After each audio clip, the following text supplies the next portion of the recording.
આપણે ત્યાં જેટલી ચર્ચા ઈરાન ઇઝરાયલના યુદ્ધની, ડોનાલ્ડ ટ્રમ્પના યુએસએના રાષ્ટ્રપતિ બનવાની કે પછી વિસાવદરમાં કોણ જીતશે એની થાય છે, એનાથી અડધી ચર્ચા પણ સુરતના વેનિસ બની જવાની અને વિસાવદરના ક્યારેય પેરિસ સાથે સરખામણી પણ ન થઈ શકે એટલી ખરાબ હાલતમાં થયેલા રસ્તાની ચર્ચા થવાની પણ શરૂઆત થશે. એ દિવસે કદાચ તસવીર બદલાવાની શરૂઆત થવાની છે. નમસ્કાર, આપની સાથે હું દેવાંશી.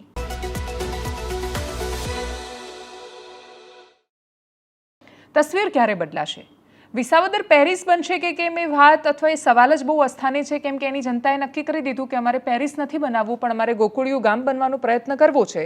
અને એટલા જ માટે એમણે વર્ષોથી પોતાની જે પરંપરા બની ગઈ છે, રાજનૈતિક પરંપરા, એ રીતે ત્રીજા પક્ષને, વિપક્ષને પસંદ કર્યું. સત્તા પક્ષને એમણે નકાર આપ્યો, કેમ કે 30 વર્ષથી સતત શાસન હોય અને છતાંય તમે સામાન્ય વિકાસના કામોથી પણ વંચિત હોવ તો ત્યાંની જનતા સવાલ પૂછે અને એ સવાલ તમને એના મતની પ્રતિક્રિયાના સ્વરૂપમાં દેખાય, બહુ જ સ્વાભાવિક છે. પણ એના પછી એક એવા સ્માર્ટ શહેરની વાત કરવી છે જે સ્માર્ટ શહેર 6 ઓગસ્ટ 2006ના દિવસે એવું ભયાનક પૂર જોઈ ચૂક્યું છે કે એના પછી એ શહેરના વાસીઓને કલ્પના પણ ન આવી શકે કે જો ખાડીનું પૂર ફરીથી ફેલાય, જો તાપી નદી ઉફાન પર આવે અને જો કુદરત કોપે તો શું એ તંત્ર એમને બચાવી શકે કે કેમ? વાત સુરતની કરવી છે, સુરતના ડૂબવાની કરવી છે, સુરતના અમુક વિસ્તારોના વારંવાર ડૂબી જવાની કરવી છે અને ત્યાંના સત્તા પક્ષના ભારતીય જનતા પાર્ટીના ધારાસભ્યની અંદરથી નીકળેલી પીડાની પણ કરવી છે. કુમાર કાનાણી ભારતીય જનતા પાર્ટીના જ નેતા અને ધારાસભ્ય છે. એ કોઈ પણ પ્રતિક્રિયા આપે તો તમે એવું કહીને એને નકારી નહીં શકો કે ભાઈ એ તો મંત્રીમંડળનો હિસ્સો નથી અને એટલા માટે મંત્રી બનવા માટે આ કહી રહ્યા છે. એ મંત્રી હતા ત્યારે શું કરતા એ વિષય અલગ છે, પણ એ વરાછામાંથી ચૂંટાઈને આવેલા ધારાસભ્ય છે, જનપ્રતિનિધિ છે. કયા પક્ષના છે બહુ મેટર જ નથી કરતું, પણ એ સત્તા પક્ષના હોય અને તંત્ર પર સવાલો કરાવે તો એ ખૂબ બધા પ્રશ્નો છોડીને જાય છે. સુરત ફરી એકવાર ડૂબ્યું. 30 કલાકમાં 17 ઇંચ જેટલો વરસાદ પડ્યો. ઉપરવાસમાં પણ વરસાદ પડ્યો, એટલે જ્યાંથી પાણી અને પૂર આવે છે ત્યાં પણ ખૂબ વધારે વરસાદ છે. તાપી નદી ઉફાન પર આવી અને જે ખાડી છે જે સુરત શહેરના ખૂબ બધા વિસ્તારોની વચ્ચેથી પસાર થાય છે એના પણ પૂર આવ્યા, નીચાણવાળા વિસ્તારોમાં ભરાયા અને ફરી એકવાર એ વિસ્તારો ડૂબી ગયા. માણસોના મરવાની, રાતના રાત પાણીમાં બેસીને ગુજારવાની, કલાકો સુધી કશું કોઈક આવશે મદદ માટે એની પ્રતીક્ષા કરવાની, સામે મૃત્યુ દેખાતું હોય અને તોય રાહ જોવાની કે કદાચ કોઈક આવીને બચાવી લેશે. મ્યુનિસિપલ કમિશનરના પાણીમાં ફરતા વિડીયો દેખાયા, જે રીતે નેતાના વિડીયો દેખાતા હોય છે, પણ એ વિડીયો દેખાવાથી સ્થિતિ નથી બદલાઈ જતી. એ વડોદરા ડૂબે કે એ સુરત ડૂબે કે પછી કેટલાય શહેરો કે જે ખૂબ વધારે વરસાદની કે પછી ડૂબવાની કગાર પર આવીને ઊભા હોય, પણ એ જ્યાં સુધી ડૂબે નહીં ત્યાં સુધી કોઈ ફરક ન પડે. એ સ્થિતિમાં સવાલ થાય છે કે તમે વિસાવદરને પેરિસ બનાવવાની વાત કરો છો, જ્યાં તમારી વર્ષોથી સરકાર છે, જ્યાં તમે શાસનમાં છો, જ્યાં કોર્પોરેશનમાં તમે છો, જ્યાં વિધાનસભા તમારી છે, જ્યાં સાંસદ તમારા છે, જ્યાંથી સૌથી શક્તિશાળી ગુજરાતના નેતાઓ આવે છે.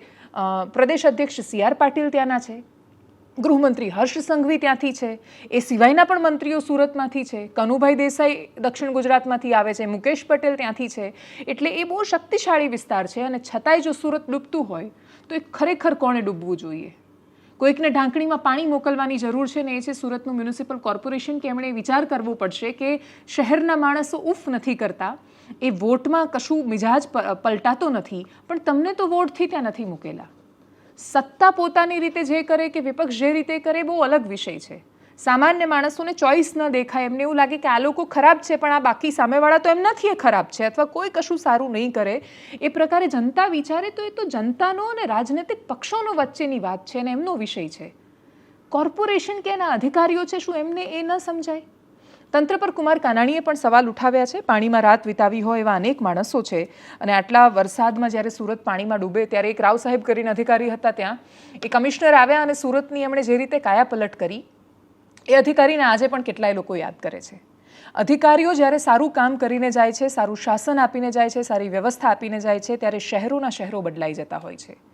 એમનું વિઝન, એમનો દ્રષ્ટિકોણ, એ દ્રષ્ટિકોણવાળા અધિકારીઓ ક્યાં ખોવાયા? એ જે ક્ષેત્રમાં અથવા જે શહેરમાં જતા એ શહેર માટે એમને મમત જાગતું અને એ પ્રયત્ન કરતા એ શહેરની સ્થિતિ બદલવા માટે એ લોકો ક્યાં ખોવાયા?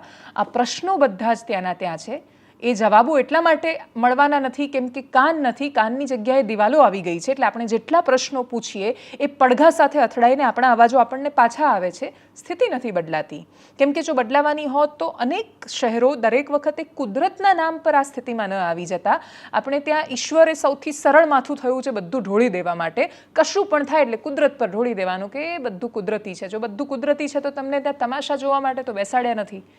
આટલી વાતનો જવાબ પણ કોર્પોરેશનના અધિકારીઓ આપી શકે એવી અપેક્ષા, વ્યર્થ અપેક્ષા સાથે જે પણ प्रतिक्रियाओं ત્યાંથી દ્રશ્યો સામે આવ્યા એના પર કરીએ નજર. अभी ये गांव में लगभग 8 से 10 हजार की बस्ती है और पूरा गांव जो संपर्क विहोणा हो गया है. अभी सब जगह पे पानी है, सब रास्ते बंद हो गए. एक ही रास्ता खुला है जो पीछे वाला जो है वो रास्ता.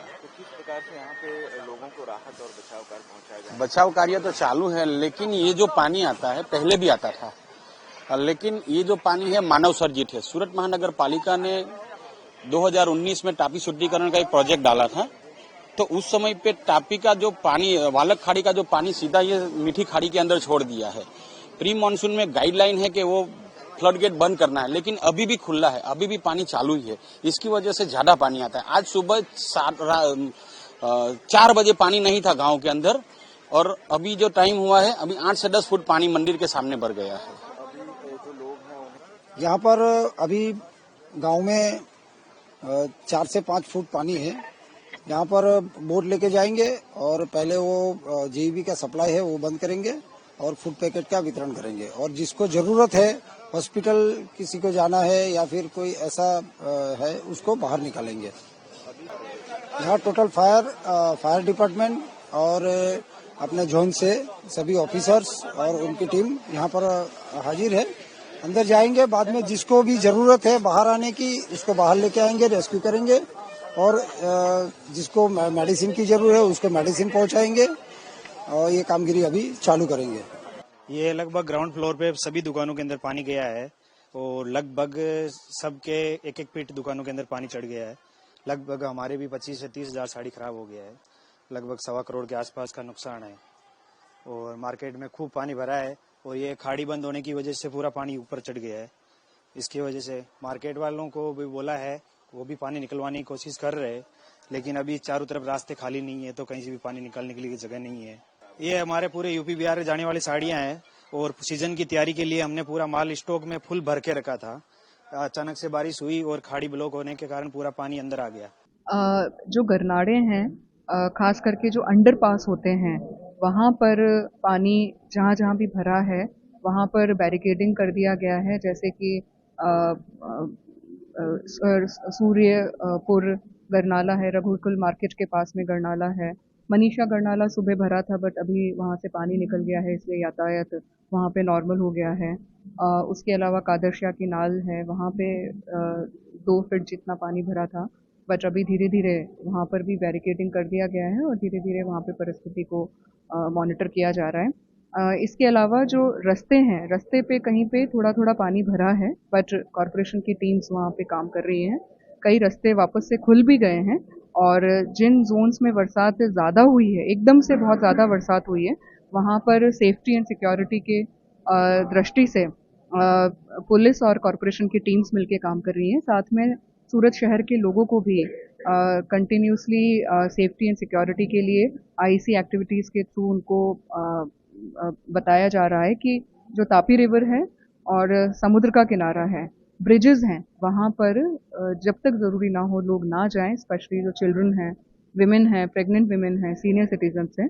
और कलेक्टर की तरफ से आज स्कूल्स में भी अभी પરિસ્થિતિ पे નજર રખી જાય. હવે ટેકનોલોજી બહુ જ એડવાન્સ થઈ ગઈ છે. આપણને બધાને ખબર જ હોય છે કે ક્યાં કેટલો વરસાદ આવવાનો છે, રેડ એલર્ટ ક્યાં આપેલું છે, ઓરેન્જ એલર્ટ ક્યાં આપેલું છે, અને બીજું ચોમાસું છે. આપણે જાતે જ હવામાનને અનિશ્ચિત બનાવી દીધું છે. આપણને બધાને ખબર છે કે આપણને દાયકામાં એકાદ એવા ઝટકા તો મળી જ જાય છે અને હવે તેની ફ્રિકવન્સી પણ ઓછી થતી જાય છે. એટલે પહેલાં તો 5-7 વર્ષના કે 10 વર્ષના અંતરાલ પર આપણને બહુ જ ભયાનક પૂર જેવી સ્થિતિનું નિર્માણ થતું જોવા મળતું હતું. હવે આપણને દર વર્ષે ગુજરાતનો કોઈ ને કોઈ પ્રદેશે એકવાર તો એ પીડાનો ભોગ બને જ છે. 15માં બનાસકાંઠામાં પૂર આવે, એના પછી વડોદરામાં ફ્લડ આવે, એના પછી ફરીથી વડોદરામાં આવે, એના પછી સૌરાષ્ટ્રમાં દ્વારિકા, જામનગર, ખંભાળિયા એ બાજુના વિસ્તારો ડૂબે. એટલે આખા રાજ્યમાં ખરાબ સ્થિતિ દેખાય. પણ તમને ખંભાળિયામાં કે દ્વારિકામાં ગયા વર્ષે જ્યારે પૂર આવે ત્યારે એ બહુ જ અતિશય તારાજી હોવા છતાં ફરિયાદો ન દેખાય, વડોદરામાં બૂમો પડતી દેખાય, કેમ કે તંત્ર પહોંચે નહીં. તંત્ર જ્યારે નિષ્ફળ જાય છે અને સાવ નિષ્ફળ જાય છે, નદી ઉફાન પર આવે છે પણ નદીને વહેવા રસ્તો નથી રાખ્યો તમે, એને સાવ નાળા જેવી બનાવી દીધી છે અને પછી તમે કુદરત પર ઢોળી રહ્યા છો કે તો પાવાગઢમાં બહુ વરસાદ પડ્યો એટલે આવું થયું, જૂનાગઢમાં પૂર આવે તો કે તો ગિરનાર પર બહુ વધારે વરસાદ પડે. એટલે દરેક વખતે એકના એક તર્ક આપતા પણ નેતાઓને અને અધિકારીઓને હવે શરમ નથી આવતી. બધાને ખબર છે કે ગિરનાર પર વધારે વરસાદ પડે એટલે જૂનાગઢમાં પડે એના કરતાં 3 ગણો ઉપર પડે એટલે પાણી આવે નીચે. તમારી પાસે એ જવાબ નથી કે બ્યુટિફિકેશનના નામ પર જે તળાવની તમે ઘોર ખોદી નાખી છે ખાસા સમયથી, અને જે નવાબના સમયની ગટરને બાકી બધું સરસ ચાલતું હતું, રસ્તાને બાકી બધું, એની તમે પથારી ફેરવી દીધી છે. એના કારણે સામાન્ય માણસો મુશ્કેલીમાં મુકાય છે. જવાબદેહી શબ્દ નેતા અને અધિકારીઓની ડિક્શનરીમાંથી ખોવાઈ ગયો છે. આગળ વાત કરીએ વિસાવદરની. વિસાવદરના પરિણામ પછી બધાને પ્રતીક્ષા હતી કે હવે શું એની પ્રતિક્રિયાઓ આવે છે. ભારતીય જનતા પાર્ટીએ કોઈ વિશેષ એના પર રિએક્ટ કરવાનું સ્વાભાવિક રીતે ટાળ્યું છે. કોંગ્રેસનું સૌથી મોટું રિએક્શન એ છે કે શક્તિસિંહ ગોહિલે રિઝાઇન કરી દીધું છે અને હવે ગોપાલ ઇટાલિયાએ કામો શું શરૂ કર્યા. તો એમણે શિક્ષણ અધિકારીને મળવાની શરૂઆત કરી. એ પરબધામ પહોંચ્યા હતા આશીર્વાદ લેવા માટે. એના પછી એ કાર્યકર્તાઓની વચ્ચે કેવી રીતે સંબોધી રહ્યા છે. ગોપાલ ઇટાલિયા ખૂબ બધી અપેક્ષાઓના ભાર તળે જવાના છે ગુજરાતની વિધાનસભામાં. એ વિધાનસભામાં પહોંચ્યા પછી ત્યાં ગૃહમાં એમને કામ કરવાનો બહુ સમય નથી મળવાનો, કેમ કે આપણું જે સત્ર 31 દિવસનું થાય ને ચોમાસું સત્ર થોડો સમય માટે મળે, એના સિવાય ગૃહમાં બહુ વિશેષ એમને સમય નથી મળવાનો.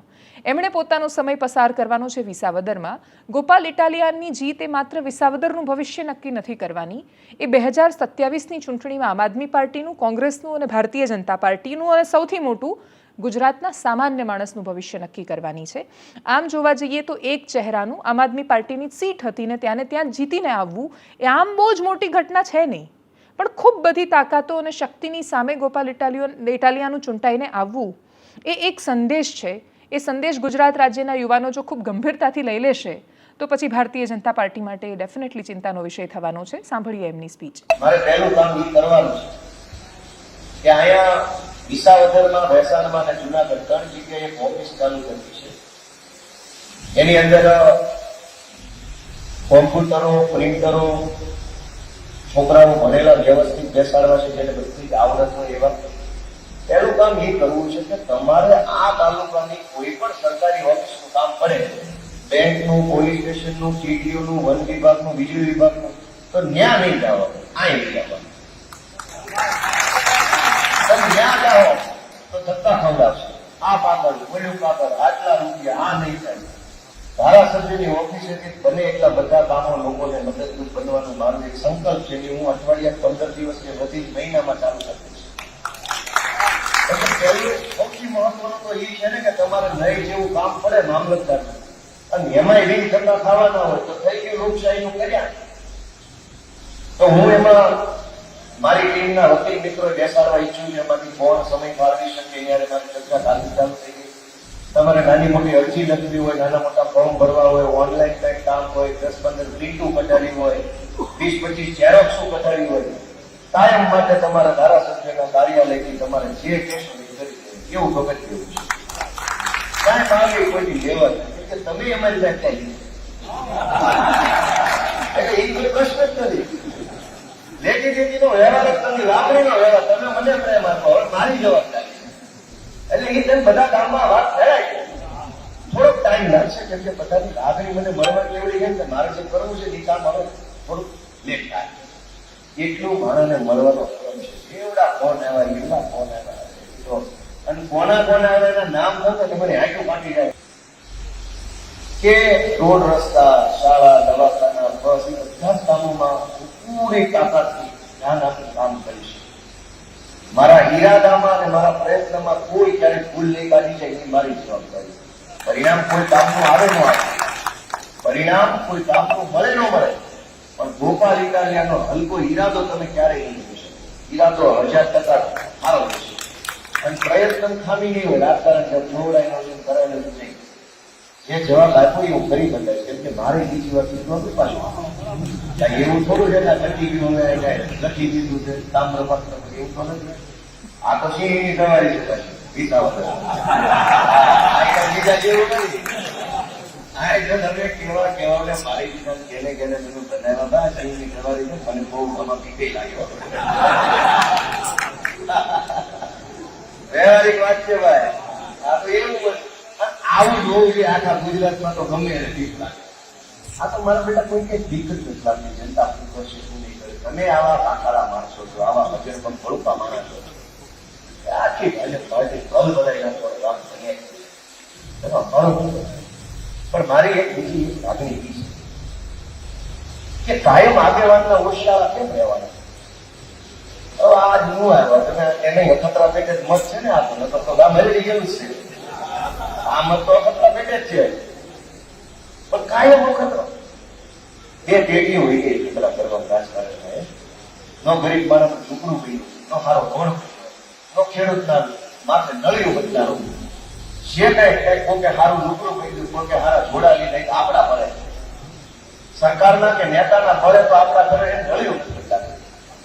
તો કાયમ આપણે કાયમ આગેવાનના હોશિયાળા રહેવું પડે. એ જે કે સાચું, એ કે ખોટું, એ સાહેબો કઈ મજા કરે ગામને બચારાને ગામમાં ખબર સાહેબ હાથો નેતા.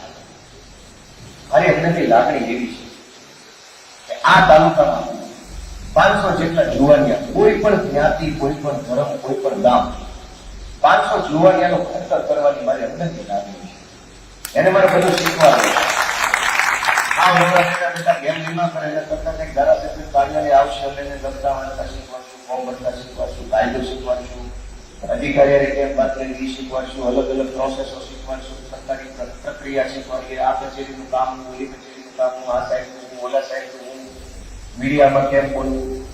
500 જુવાનિયાઓને તૈયાર કરવાનું મારું વ્યક્તિગત સપનું છે. એમાં હું મારી કોશિશ પૂરી કરીશ. પછી પરિણામ દાદા જાણે. પરિણામ દાદાના હાથમાં. એનો પ્રયત્ન આવો કરવો છે. એમાં તમારા બધાના ટેકાની મારે જરૂર પડશે.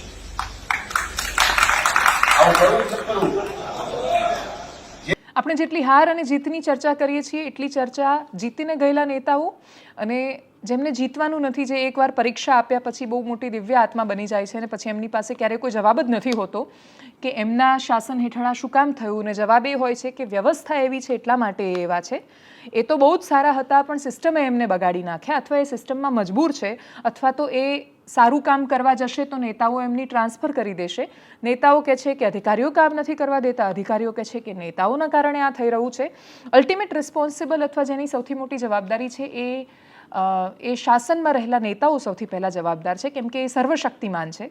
પણ એમના નાક કાન એ અધિકારીઓ છે, એમના હાથ પણ અધિકારીઓ છે. અને એટલે જ હવે ધીરે ધીરે મગજ પણ અધિકારીઓ બની રહ્યા છે. પહેલાં તો એવું હતું કે મન મસ્તિષ્ક છે એ તો નેતાઓનું પોતાનું રહેતું હતું અને હાથ નાક ને કાને પ્રમાણે એ કામ કરાવતા હતા. પણ હવે એવું રહ્યું નથી અને એટલે જ એ સ્થિતિમાં બહુ જ બધા પ્રશ્નો છૂટી રહ્યા છે. આ ઘટના રાજપીપળાથી ડેડિયાપાડા, સાગબારા અને મહારાષ્ટ્રને જોડતા એક હાઈવેની છે. ત્યાંથી એક મોવીના ચાલ ગામ પાસે એક ગરનાળું પસાર થાય છે. 2 વર્ષ પહેલાં જેનું કામ કર્યું હતું અને એક વરસાદ પડ્યો ને ધોવાઈ ગયું. જે રીતે છોટાઉદેપુરમાં એક ટેમ્પરરી જગ્યા બનાવેલી હતી, 2 વાર બનાવી, 2.5 કરોડ પહેલાં ખર્ચે, એના પછી પૈસા ખર્ચીને રિપેર કર્યું, એક વરસાદ પડ્યો ને ધોવાઈ ગયું. એક વરસાદમાં રસ્તા કેમ ન ધોવાઈ જાય છે? એક વરસાદ સહન ન કરી શકે એક પુલ, એક રસ્તો, એક ગરનાળું? અને એવું બને કેવી રીતે છે? અને આવું જ્યારે બને છે ત્યારે એ બિલ પાસ થયું. એ કોન્ટ્રાક્ટરને એમને પૈસા નથી મળતા. એની એક પ્રક્રિયા છે કે તમે એક રસ્તો બનાવો છો, એના પછી એનું મોનિટરિંગ થાય છે, ક્વોલિટી એન્ડ કંટ્રોલ એનું ચેક કરવાનું હોય છે. ચેક કરવા માટે અલગ અલગ એજન્સીઝ આવે છે, એ જુએ છે, ત્યાં આપણા સિવિલ એન્જિનિયર જાય છે, બધું જુએ છે. ટેન્ડરની પ્રક્રિયા બહુ રસપ્રદ છે કે રાજ્ય સરકારે એક પણ રસ્તો બનાવવો છે તો એમને કોઈ પણ માણસ હું એવું કહીશ કે આ 1 કિલોમીટરનું હું 100 કરોડમાં બનાવીશ તો એમ સરકાર નહીં બનાવે. એ લોકો એક અંદાજ કાઢે છે, એવું નક્કી કરે છે કે આપણે 1 કરોડ રૂપિયામાં આ રસ્તો બનશે. એવું સરકારમાં બેસેલા એન્જિનિયર્સને લાગે છે કે આટલો ખર્ચો થશે. જો સરકારને જાતે એવું લાગે છે કે 1 કરોડમાં એક રસ્તો બનવાનો છે તો એ બિલો ટેન્ડર કેવી રીતે પાસ કરે છે? છતાંય કોન્ટ્રાક્ટર સ્પર્ધા હોય છે, ઓછા પૈસા ભરો ને ટેન્ડર લઈ જાઓ. એમાંય અધિકારીઓ સાથે સેટિંગ, ટેન્ડર બનાવવાનું જેવી રીતે કે એક જ એજન્સીને કે કંપનીને લાગી શકે. એ સ્થિતિમાં તમે 80 લાખમાં કામ આપો છો, એ 80 લાખમાં 40 લાખ રૂપિયા તો એટલે એવરેજ 40 લાખ, બધી જગ્યાએ અલગ અલગ હોય છે, કોઈક જગ્યાએ 10 લાખ 40 લાખ, કોઈ જગ્યાએ 50 લાખ ને કોઈક વાર તો 70 લાખ, પણ કશું જ કામ નહીં કરવાનું. એમાં ભાગ તમે જે માલ એટલી અદ્ભુત આપણે વ્યવસ્થા બનાવીએ છીએ કે કોઈ જગ્યાએથી કોન્ટ્રાક્ટર છટકી ન શકે. એટલે આપણે એવું કહીએ કે જે ગાડી છે એના નંબર નાખવાના, કઈ ગાડીમાં કયો સામાન આવ્યો, કેટલો આવ્યો, બધું જ લખવાનું, અને છતાંય ચોરી થાય. એ ચોરી એટલે થાય કેમ કે વ્યવસ્થામાં આપણે એટલી બધી આ સ્ટેપ અંદર નાખ્યા કે એક પણ સ્ટેપમાં જો કદાચ માણસ પકડી લે એ ચોરીને તો એ ચોરી ન થવા દે. તો કોન્ટ્રાક્ટર અને સિસ્ટમે ભેગા થઈને સુનિશ્ચિત કર્યું કે આપણે દરેક સ્ટેપવાળાને કરપ્ટ કરીશું અને દરેકે દરેક જગ્યાએ એનો ભાગ વધારતા જવાનો. એટલે જેટલા વધારે ડિપાર્ટમેન્ટ ઇન્વોલ્વ થાય એટલો વધારે કરપ્શન થાય. એની જગ્યાએ એક સીધી સાઇન કરવાની હોય તો 5 લાખમાં પતી જશે કામ. જેટલા વધારે ડિપાર્ટમેન્ટ આવે એટલું વધારે કરપ્શન કરીને આપણે એક રસ્તો સારો નથી બનાવી શકતા અને પછી એવું કહીએ છીએ કે વ્યવસ્થા આપણને કરપ્ટ કરી રહી છે. બધા ભેગા થઈને જ્યારે કરપ્ટ થાય ત્યારે આપણે એક વરસાદમાં રસ્તા અને ઘરનાળા તૂટી જાય. આ વિષય પર ધારાસભ્ય ચૈતર વસાવાએ પ્રતિક્રિયા આપી છે, સાંભળીએ એમને. સ્ટેટ હાઈવે નંબર 65 જે મહારાષ્ટ્રને જોડતો હતો એનું જે કામ ચલાવનું પુલ હતું તે આજે ધોવાણ થઈ ગયેલું છે, જેના કારણે ડેડિયાપાડા અને સાગબારાને જોડતા જિલ્લા કક્ષાના મથકને જોડતા આ રોડ પર જેટલા પણ ગામડાઓ આવે છે એમને હાલાકીનો સામનો કરવાનો સમય ફરી શરૂ થઈ ગયો છે. આ જ નાળો, આ જ પુલ ગયા વર્ષે આ જ સમયે ધોવાણ થયું હતું. અમે ગુજરાત સરકારને પણ ધ્યાન દોર્યું અને જિલ્લા વહીવટી તંત્રને પણ અમે ધ્યાન દોર્યું હતું. જિલ્લા સંકલન સમિતિ હોય કે દરેક જગ્યાએ અમે આવેદનપત્ર પણ એ નાળાને લઈને આપ્યા છે, છતાં વહીવટી તંત્રની બેદરકારીના લીધે આજે ફરી આ વિસ્તારની જનતાને એને હાલાકીનો સામનો કરવો પડશે.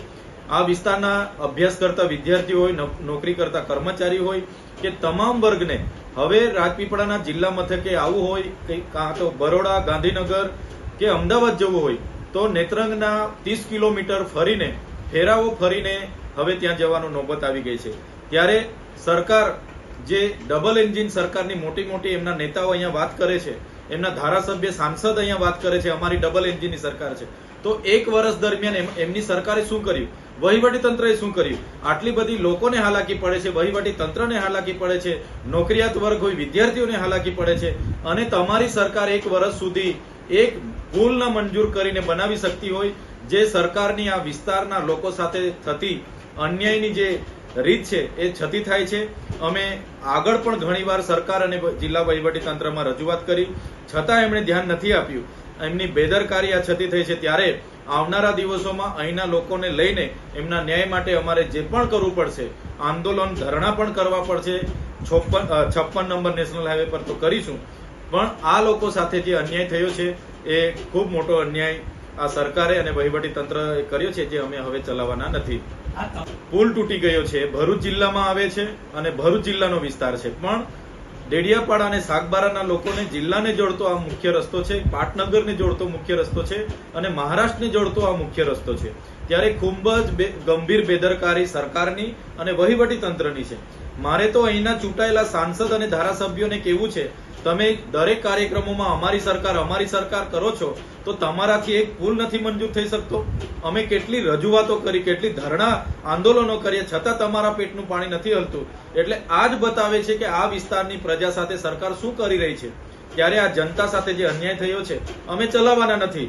આવનારા દિવસોમાં અમારો રસ્તો બ્લોક છે તો બીજા રસ્તા પણ બ્લોક કરવા પડશે તો અમે કરીશું.